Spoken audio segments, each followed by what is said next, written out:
ሰበር መረጃ አዶናይና ጃኒ እንግዲህ በፖሊስ ቁጥጥር ስር መዋላቸው ተሰምቷል። የቲክቶክ ክሬቲቭ አዋርድ አሸናፊ የነበረው አዶናይና እንዲሁም ቲክቶከር ጃኒ ዛሬ አመሻሽ ላይ በፌዴራል ፖሊስ ቁጥጥር ስር መዋላቸው ተነግሯል።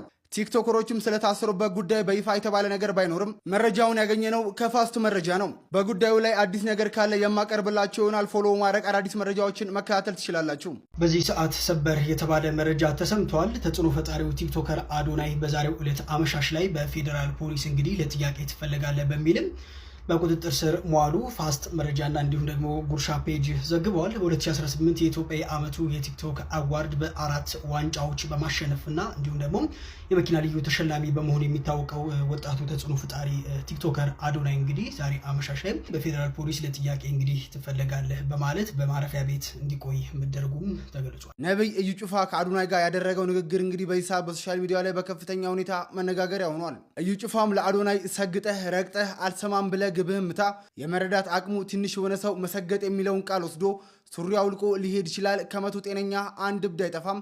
አዶናይ ሀገር እያጠፋ ነው፣ መንግስት ጣልቃ ግባ፣ ትምህርት ሚኒስቴር ጣልቃ ግባ ማለት በጣም የወረደ ከመሬት በታች የሆነ አስተሳሰብ ነው። የአዶናይ ትምህርት ሀገር የሚጎዳ ከሆነ መንግስት ራሱ ያያል። መንግስት የራሱ ህግ አለው። የሀገርን ደህንነት እስካልነካ ድረስ የፈለግከውን መስራት ትችላለህ በማለት ነብይ እዩ ጩፋ አዶናይን መክሮታል። ይህም ምክሩ እንግዲህ በሂሳብ በሶሻል ሚዲያ ላይ በከፍተኛ ሁኔታ መነጋገሪያ ሆኗል።